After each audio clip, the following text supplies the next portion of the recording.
اگر کوئی مومن کے بارے میں اچھا گمان کر لے تو اللہ تعالیٰ اس مومن کے گمان کی وجہ سے مومن کی خوبیوں کی خرابیوں کو خوبیوں میں تبدیل کر دیتے ہیں۔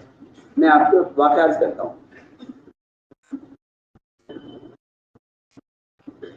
ایک صحابی تھے سعید بن عامر بن حزی الجمحی رضی اللہ تعالیٰ عنہ۔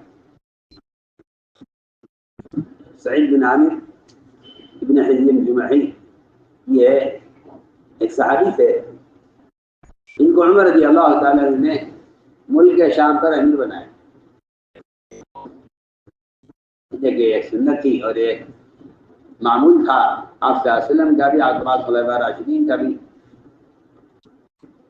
کہ وہ ممالک پر علاقوں پر امیر دیا کرتے تھے۔ اور یہ عمارت کا تعین اس لیے ضروری ہے تاکہ عدل قائم ہو، تاکہ عدل قائم۔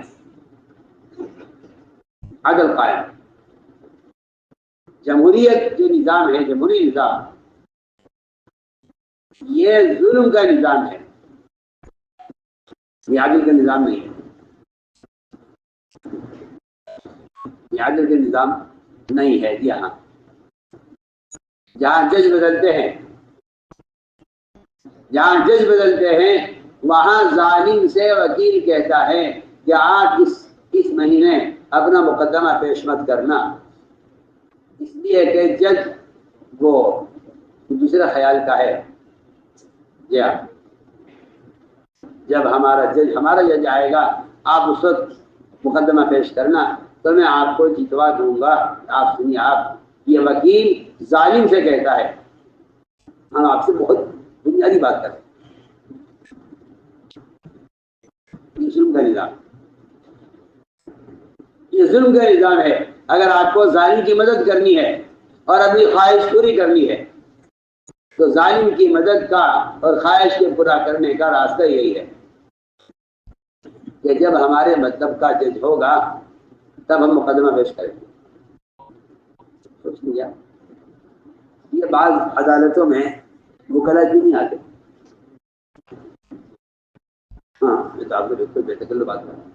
بعض عدالتوں میں وکلا نہیں آتے، وہ کہتے ہیں جج ہمارے مطلب کا نہیں ہے، ہمیں اپنے ظلم کے فیصلوں کو طے کرانے کے لیے ایسے جج کا انتظار ہے جو ہماری خواہش کے مطابق فیصلہ کرے۔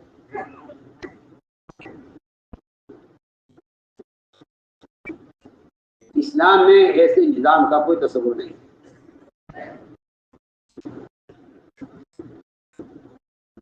اسلام ایسے نظام کا کوئی تصور نہیں، کیونکہ یہ ظلم کا نظام ہے، یہ عدل و انصاف کا نظام نہیں۔ تو ہم نے عرض کیا کہ عمر رضی اللہ تعالیٰ عنہ ممالک کے عمرہ طے کرتے تھے، ان کو طے کیا ان کے شام پر امیر،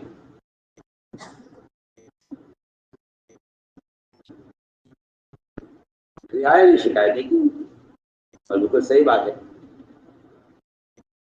کہ اگر عمرہ جس کام کو ان کو مامور کیا گیا ہے اگر وہ اس میں یکسو نہیں ہیں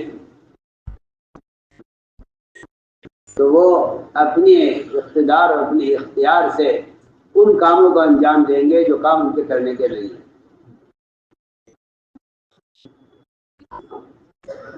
بھائی اگر تمہارے اس میں کام کیا گیا ہے تو تم اس کے علاوہ کسی اور کام میں نہ لگنا، میں کیا آپ سے عرض کروں۔ حضور اکرم صلی اللہ علیہ وسلم نے حضرت عثمان کو مکہ مکرمہ بھیجا، وہاں کے مسلمان جو مشرکین کی قید میں تھے ان کو کچھ پیغام پہنچانا تھا،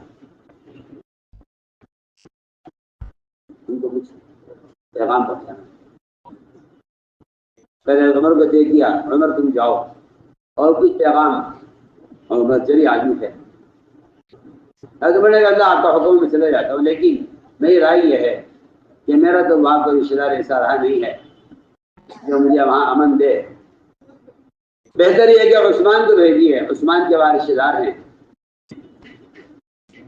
یہ کام آسانی سے کر لیں گے۔ آپ نے عثمان کو طے کیا کہ عثمان تم جاؤ مکہ مکرمہ اور وہاں جو مشرکین کے قید میں مسلمان ہیں ان کو یہ پیغام پہنچا کے آؤ۔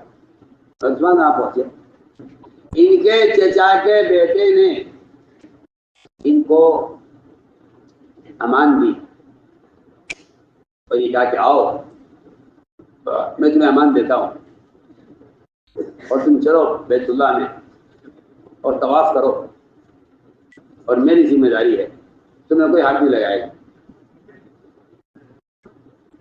عجیب قصہ ہے، جب عثمان سے ان کے چچا کے بیٹے نے ان کو امان دے کر ان سے بیت اللہ میں طواف کرنے کا درخواست کی تو عثمان نے یہ کہا کہ میں تو طواف کرنے کے لیے آیا نہیں ہوں، مجھے تو آپ صلی اللہ علیہ وسلم کام کے لیے بھیجا ہے، میں تو وہ کام کر کے واپس چلا جاؤں گا۔ ادھر آپ صلی اللہ علیہ وسلم نے صحابہ کو بیعت کیا، حضرت عثمان اس بیعت میں شریک نہیں ہو سکے، جبکہ بڑی اہم بیعت تھی، بڑی اہم بیعت تھی، اس میں عثمان شریک نہیں ہو سکے کیونکہ تقاضے پر گئے ہوئے تھے۔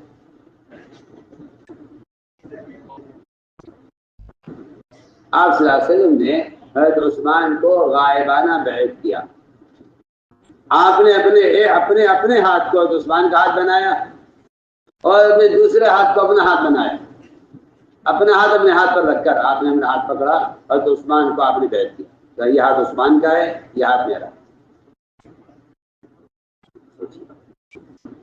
تو تم سونے والے تم بہت نقصان کر رہے ہیں اپنا، میں کتنی کام کی بات کر رہا ہوں۔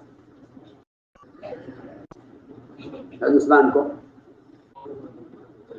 غائبہ نے بیعت کیا۔ میں آپ کو یہ بات استخلاص جسے کہتے ہیں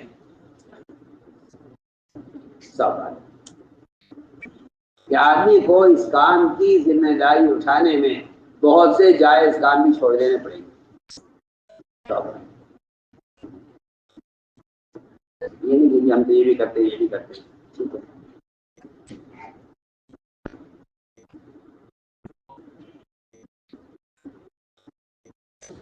تو آپ نے عثمان کو بیعت کیا، آپ کا ایک ہاتھ عثمان کا بنا لیا، اپنے ہاتھ کو اپنے، ایک ہاتھ آپ کا اپنا، آپ نے اپنا ہاتھ اپنے ہاتھ پر رکھا، عثمان کو غائبہ نے بیعت کیا۔ تو صحابہ نے کہا عثمان تمہیں تو واقعی مبارک ہو، یہاں تم بیعت بھی ہو رہے ہو اور وہاں بیت اللہ کا طواف بھی کر رہے ہو۔ میں کہنی عثمان ہمارے بغیر طواف نہیں کریں گے، عثمان وہ کام کریں گے ہی نہیں اس کام کو بھیجا نہیں گیا۔ اگر عثمان نے انکار کر دیا کہ نہیں میں طواف نہیں کروں گا کیونکہ میں جس کام کے لیے بھیجا گیا ہوں مجھے وہ کام کر کے واپس جانا ہے، یاد کر رہا تھا کہ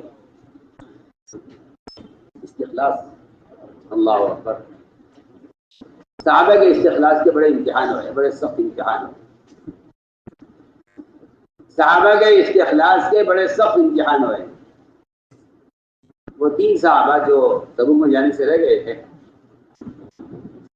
50 رات ان کے استخلاص کی رگڑائی ہوئی ہے۔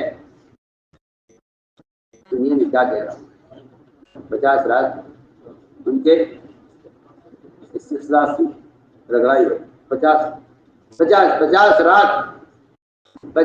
رات ان کے استخلاص کی رگڑائی ہوئی ہے کہ ان میں استخلاص ہے یا نہیں، جبکہ وہ صحابہ ہیں جو کبھی کسی تقاضے کے پیچھے نہیں رہے۔ 50 رات تک استخلاص کی رگڑائی ہوئی ہے، کیا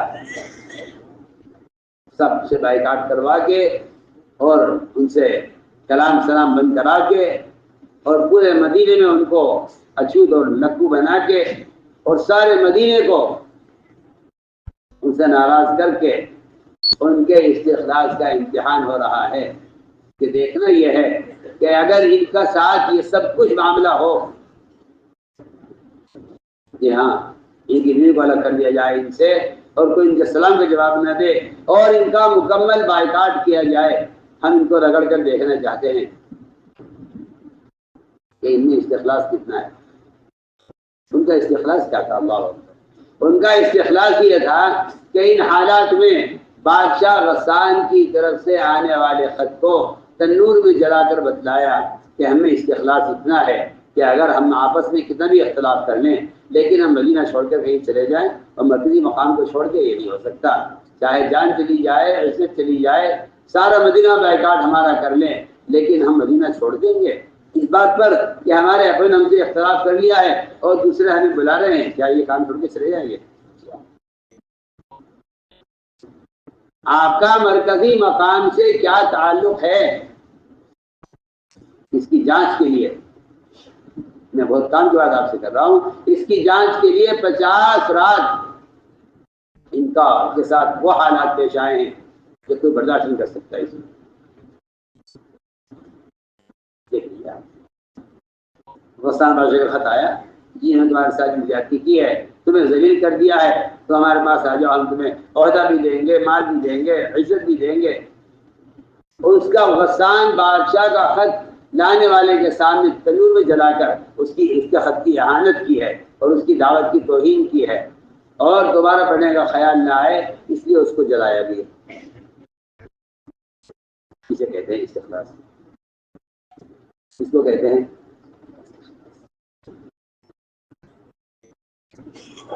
تو میں آپ سے عرض کرنا چاہتا ہوں کہ آدمی سوچتا ہے بعض مرتبہ کہ ٹھیک ہے یہ کام بھی ہے، جو اور بھی کام ہے، میں آپ سے بھی تو بے تکلف کہہ دیتا ہوں. جن پر کسی کام کی ذمہ داری ادا لی جائے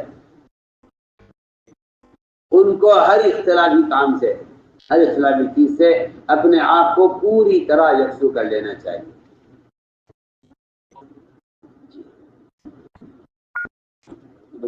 ٹھیک ہے آپ کا کام بہت اچھا ہے، ہمیں آپ کے کام سے کوئی اختلاف نہیں ہے، لیکن آپ کا یہ مسئلہ ہے، آپ کسی اور سے اس بارے میں سوال کریں یا اپنا مسئلہ کسی اور کے پاس لے جائیں.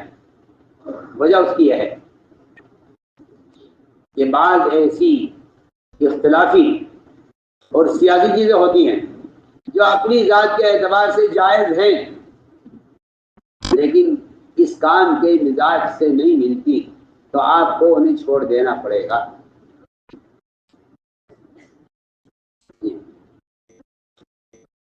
ہم بات آپ سے کیونکہ آپ کسی قوم، کسی قبیلے یا کسی ادارے کے کی آپ کی ذمہ داری نہیں ہے. آپ کی ذمہ داری باعتبار امت کے مجموعے کے ہے. اگر آپ ذاتی مسائل میں، سیاسی مسائل میں دخل دیں گے تو آپ لوگوں کے درمیان مختلف ہی ہو جائیں گے. اس سے آپ کی حیثیت وہ ایک مقابل کی بن جائے گی.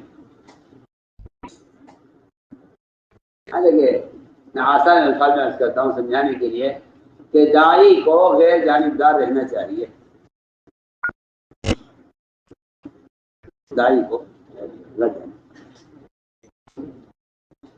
کو غیر جانبدار رہنا چاہیے. کیا کسی جانب نہیں ہے، ہم ان کا ساتھ دیں، ان کا ساتھ دیں، ان کا ساتھ دیں، ان کا ساتھ دیں. ہمارے یہاں ہم سب کے ساتھ ہیں، ہم سب کے ساتھ ہیں، سب ہمارے ساتھ ہیں. ہاں اسی بات ہے، ٹھیک ہے. ہمیں ہر امتی مطلوب ہے، اس لیے ہمارے مشورے عدالت نہیں ہیں. کیا آپ ذاتی جھگڑے لائے مشورے میں کہ نہیں؟ ذاتی جھگڑے آپ کسی کو سالس بنائیے جائیے، یا اصول ہے اس کام کا. کیا ہم ذاتی مسئلوں میں نہیں پڑھتے؟ ذاتی مسئلوں میں ہم نہیں پڑھتے. ایک شخص نے حضور اکرم صلی اللہ علیہ وسلم سے کہا کہ یا رسول اللہ اس بکری بیچنے والے سے کہیے کہ قیمت کم کر دے، آپ کا حکم سے کر دے گا. ذاتی مسئلہ ہے. ایک آدمی کی اپنی بکری ہے جس میں چاہے بیچے، اسے اختیار ہے. اس نے کہا یا رسول اللہ حکم دیجئے اس کو، آپ اس کو حکم دیجئے کہ یہ بکری کی قیمت کم کر دے. آپ دو ہاتھ اٹھا دیا آسمان کی طرف، فرمایا میں کر